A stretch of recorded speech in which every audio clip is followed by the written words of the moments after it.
আবারও বৃষ্টি শুরু হয়ে গেল। যা বৃষ্টি হচ্ছে তাতে তো মনে হচ্ছে এবার মাঠঘাট সব ডুবে যাবে। সে কি মা, সব যদি ডুবে যায় তাহলে আমরা থাকবো কোথায়? আমিও তো সেটাই ভাবছি মা। এমনিতেই আমরা যেখানে থাকি সেটা অনেক নিচু জায়গা। তাহলে কি আমরা ডুবে যাব মা? জানি না মা। আর দেখ, তোর বাবা আজ এখনো বাড়ি ফিরলো না। যাই, আমি বরং রান্না বান্না সেরে নি। বাড়ি এসে তো আবার খাবার চাইবে। মালা রান্নাঘরে চলে গেল। তখনই তার সামনে কবির এলো। কই, কোথায় গেলে?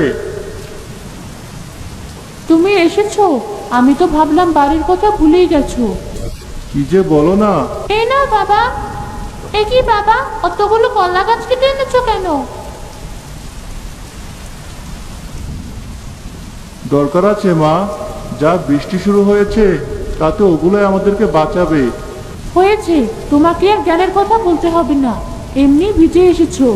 যাও একটু বিশ্রাম করো, আমি বাকি রান্নাটা সেরে আসি। মালা আবারও রান্নাঘরে চলে গেল। বিকেলে বৃষ্টি কমলো। বউ, ও বউ, কোথায় গেলে? কি হয়েছে? সারাক্ষণ এত কিসের ডাকাডাকি তোমার? রাগ করছো কেন? হাতুড়িটা দাও দেখি। এই নাও হাতুড়ি, আর যা ইচ্ছে তাই করো। হাতুড়ি নিয়ে কবির উঠোনে বসে কলা গাছ কাটতে লাগলো। তখনই তাদের প্রতিবেশী মকবুল সেখানে এলো। কি কবির ভাই, এত মনোযোগ দিয়ে কি করছো? এই তো ভাই, ভবিষ্যতের জন্য কাজ করছি। ভবিষ্যতের জন্য কাজ? হ্যাঁ, ভবিষ্যতের কথা ভাবাই তো জ্ঞানীর কাজ, তাই না? তা তো ঠিকই, কিন্তু এই কলা গাছ দিয়ে তুমি ভবিষ্যতের কি কাজ করছো শুনি? শুনে আমিও একটু জ্ঞানী হই। কি আর করব ভাই, কলা গাছ দিয়ে একটা বাড়ি বানানোর চেষ্টা করছি। আহ, আহ, আহ, আহ। সত্যি কবির ভাই, আসলে তুমি এই নাকি তোমার ভবিষ্যতের কাজ? আহ, আহ, আহ। কলা গাছের বাড়ির কথা তো জীবনেও শুনিনি। তাই এই বাড়ি দিয়ে তুমি কি করবে শুনি? হেসো না, হেসো না। কে বলতে পারে একদিন তোমাকেও আমার কাছে সাহায্য চাইতে হতে পারে। আহ, আহ, আহ।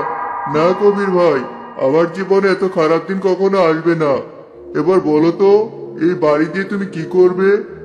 বাড়ি দিয়ে আর কি করব, বাড়িতে থাকবো। সত্যি কবির ভাই, এমনিতেই তো আর সবাই তোমাকে কবির পাগলা ডাকে না। তোমার এসব কাজকর্ম দেখেই তোমাকে পাগল বলে। খেয়ে দিয়ে কাজ না থাকলে বোধহয় মানুষ এমনই করে। যাই হোক, আমার কাজ আছে, আমি চললাম। মকবুল হাসতে হাসতে সেখান থেকে চলে গেল।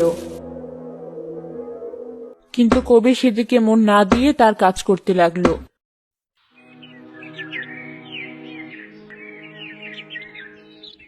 পরদিন সকালে মালা যখন বাইরে গেল, মকবুলের বউ সেলিনার সাথে তার দেখা হলো। মালা ভাবি, সকাল সকাল এদিকে এসেছো যে? এদিকটায় অনেক কচু শাক হয়েছে, ভাবলাম একটু তুলে নিয়ে যাই। সে তো ভালো কথা, কিন্তু শুনলাম তোমরা নাকি এখন থেকে কলা গাছের বাড়িতে থাকবে। কলা গাছের বাড়িতে থাকবো? এসব তোমাকে কে বললো? সারা গ্রাম জানে অথচ তুমি জানো না? সবাই তো হাসাহাসি করছে কবির ভাইয়ের কলা গাছের বাড়ির কথা শুনে। সত্যি, তোমার স্বামী পারেও বটে। দেখো সেলিনা, আমার স্বামীর নামে কিচ্ছু বলবে না। উনি সহজ সরল হতে পারে, তাই বলে তাকে নিয়ে হাসাহাসি করা মোটেও ঠিক না। তাছাড়া অমন কাজ করলে হাসির পাত্র তো হতেই হবে। তোমার সাথে কথা বলে সময় নষ্ট করে আমার লাভ নেই। সেলিনা সেখান থেকে চলে গেল। মালাও রাগান্বিত হয়ে বাড়ির দিকে চলে গেল। আর থাকবো না এই বাড়িতে। দিন দিন লোকটার পাগলামি যেন বেড়েই চলেছে। আশ্চর্য, আমাকে নিয়ে আসবে কেন? আমি আবার কি করলাম? কেন, জানো না কি করেছো? সারা গ্রাম তো রাজ্য হয়ে গেছে। তুমি নাকি কলা গাছের বাড়ি বানাচ্ছ, আর এখন থেকে নাকি ওই বাড়িতেই থাকবে। এতে আবার হাসি কি আছে? দেখো বউ, যা করছি তা আমাদের ভালোর জন্যই করছি। আমারও তো ভালো দেখে কাজ নেই, কালই আমি বাপের বাড়ি চলে যাব। বউ, তুমি হয়তো বুঝতে পারছো না, কিন্তু সময় হলে ঠিকই বুঝতে পারবে। আর সবার মতো তুমিও তখন আফসোস করবে। অত জেনে শুনে কাজ নেই। আজ থেকে ওই কলা গাছের বাড়ি বন্ধ করো, নইলে কিন্তু। তোমার যা ইচ্ছে তুমি তাই করো, বাড়ি তো আমি বানাবোই। কবির আবারও কলা গাছের বাড়ি বানাতে লাগলো। সাথে সাথে বৃষ্টি শুরু হয়ে গেল। মা ঋতু, ছাতাটা নিয়ে আয় তো। যা বৃষ্টি হচ্ছে তাতে তাড়াতাড়ি বাড়ির কাজ শুরু করতে হবে। এই নাও ছাতা। আচ্ছা, বলো তো তুমি এই বাড়িটা কেন বানাচ্ছ? শোন মা, যা বৃষ্টি শুরু হয়েছে তাতে এবার নির্ঘাত বন্যা হবে। তার উপর আমরা যেখানে থাকি সেটা অনেকটা নিচু জায়গা। বন্যায় যদি কিছু ভেসে যায় তাহলে সবচেয়ে প্রথমে বাঁচবে আমাদের এই গ্রাম। সে কি বাবা, কি বলছো তুমি? তাহলে আমরা কোথায় যাব? তার বলছি কি, এই জন্যই তো কলা গাছের বাড়ি বানাচ্ছি, বুঝলি মা। তাছাড়া কতদিনে বৃষ্টি থামবে তারও তো হদিশ থাকবে না। এই জন্য তো বাড়ি বানাচ্ছি, যাতে বৃষ্টি না থামলে বন্যাতেও আমরা সুস্থ থাকতে পারি। কবির ছাতা মাথায় দিয়ে আবারও কাজ শুরু করলো। বৃষ্টির গতি যেন আরো বেড়ে গেল। এভাবে বেশ কিছুদিন বৃষ্টি হওয়ায় সারা গ্রাম পানিতে থই থই করতে লাগলো। হায় হায়, এবার তো পানি সারা গ্রাম ডুবিয়ে ফেললো। এবার আমরা কোথায় যাব? বাড়িতেও তো অনেক পানি ঢুকে গেছে। চিন্তা করো না, আমাদের তো কলা গাছের বাড়ি আছেই। সাথে তো আর ওটা বানাইনি। সত্যি আমরা কলা গাছের বাড়িতে উঠবো? হ্যাঁ মা, তোর মা রাজি হলে তবেই উঠবো। কি কিছু বলছো না যে? না মানে? হয়েছে, তোমাকে আর লজ্জা পেতে হবে না। এই ঘরে আর কিছুতেই থাকা সম্ভব না। প্রয়োজনীয় কিছু জিনিস নিয়ে চলো, আমরা এখনই কলা গাছের বাড়িতে গিয়ে উঠি। কবির তার স্ত্রী মালা ও ঋতুকে নিয়ে তাদের কলা গাছের বাড়িতে উঠল। অন্যদিকে গ্রামবাসী বন্যার প্রকোপে অতিষ্ঠ হয়ে গেল। এই কি যন্ত্রণায় পড়লাম!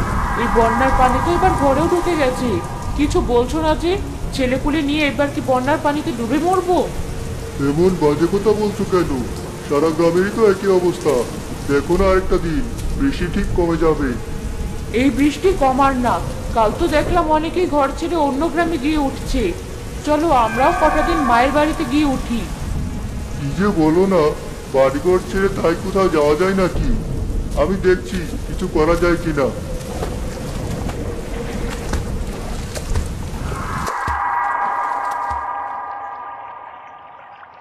আরে, ওটা আবার কি? দেখে তো মনে হচ্ছে কলা গাছের বাড়ি। তার মানে এটাই কবির ভাইয়ের সেই কলা গাছের বাড়ি। গিয়ে দেখে আসি তো।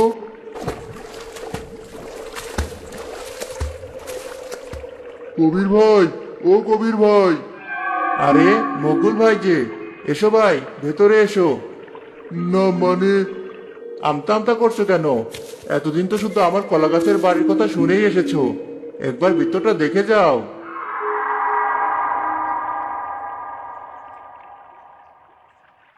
ভেতরটা দেখে মকবুল অনেক চমকে গেল। এ বাবা, এই তো দেখছি পুরোপুরি আসল বাড়ির মতোই। এখানে তো সবাই আছে। হ্যাঁ মকবুল ভাই, ভাগ্যিস আপনার ভাই বুদ্ধি করে বাড়িটা বানিয়েছিল। তাই তো এই বন্যাতেও আমরা বেশ ভালোই আছি। এসেছেন যখন দুপুরের খাওয়াটা খেয়ে যাবেন। আমি রান্না চড়িয়েছি। সে কি ভাবি, এখানে রান্নারও ব্যবস্থা আছে? হ্যাঁ ভাই, সব ব্যবস্থাই আছে। তোমার ভাবি যখন বলেছে আজ কিন্তু খেয়ে তবেই যাবে। না ভাই, বাড়িতে বউ বাচ্চা আছে, ওদেরকে রেখে কি করে খায় বলো? আমি আসি।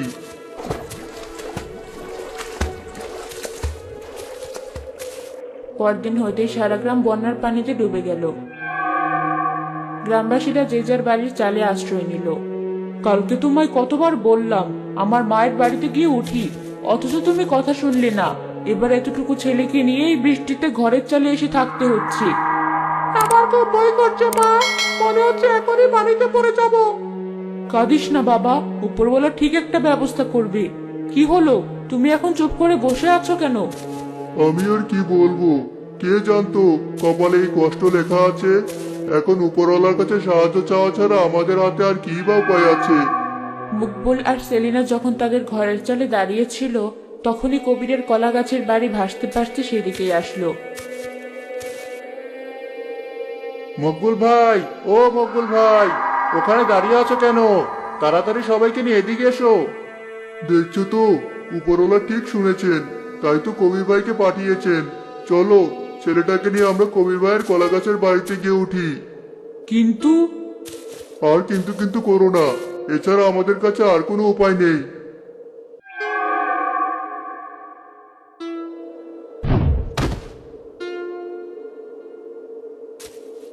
সত্যি কবির ভাই, তোমাকে যে কি বলে ধন্যবাদ জানাই। আজ তুমি না থাকলে হয়তো ছেলে বউ নিয়ে এই বন্যার পানিতে ডুবে মরতে হতো। কি যে বলো না ভাই, মানুষ তো মানুষেরই জন্য। মকবুল নিজের ভুল বুঝতে পারলো, তার চোখে অঝরে পানি ঝরতে লাগলো। একি মকবুল ভাই, কাঁদছো কেন? কাঁদছি নিজের ভুলের কারণে। না বুঝে তোমায় নিয়ে আমি কত হাসাহাসি করেছি, এমনকি এই কলা গাছের বাড়ি বানানোর জন্য তোমাকে পাগল পর্যন্ত বলেছি। অথচ আজ তোমার আর তোমার এই কলা গাছের বাড়ি আমাদেরকে বাঁচালো। আমায় তুমি ক্ষমা করে দাও ভাই। মালা ভাবি, তুমিও আমাকে ক্ষমা করে দাও। সেদিন না বুঝে আমিও তোমাকে নিয়ে উপহাস করেছি। আজ আবার এসব কথা কেন? তাছাড়া আমি তো কিছু মনে করিনি তোমাদের কথায়। শোনো মকবুল ভাই, আমি যা করেছি বুঝে শুনেই করেছি। আমাদের উচিত ভবিষ্যৎ আসার আগে ভবিষ্যতের বিপদ নিয়ে ভাবা, আর তা থেকে বাঁচার উপায়ও আগে থেকে তৈরি করে রাখা। সেলিনা ভাবি, আমিও তো নিজের স্বামীর কারণে কতবার লজ্জিত হয়েছি, কিন্তু আজ বুঝতে পারছি সে যা করেছে তা সবই আমাদের ভালোর জন্যই করেছে। শুধু তোমাদের জন্য না, আমি গ্রামের সবার ভালোর জন্য এটা করেছি। তাই তো আজ আমরা গ্রামের সবাইকে বন্যা থেকে উদ্ধার করব। আর আমার এই বাড়িতে সবাইকে ততদিন আশ্রয় দেব যতদিন না বন্যা ঠিক হয়। সত্যি কবির ভাই, তোমাকে যতই দেখছি ততই মুগ্ধ হচ্ছি। তোমার মতো ভালো মানুষ হয় না। হয়েছে, আমাকে নিয়ে আর প্রশংসা করতে হবে না। চলো আমরা আমাদের কাজে লেগে পড়ি। আজই সবাইকে উদ্ধার করতে হবে। কি পারবে তো? হ্যাঁ ভাই, পারবো না কেন? অবশ্যই পারবো। তোমার এই মহৎ উদ্দেশ্য সফল করতে যা প্রয়োজন আমি সব করতে পারবো। মকবুল কবিরকে জড়িয়ে ধরলো। কবির আর মকবুল মিলে গ্রামের সবাইকে বন্যা থেকে উদ্ধার করে তাদেরকে কলা গাছের বাড়িতে আশ্রয় দিল।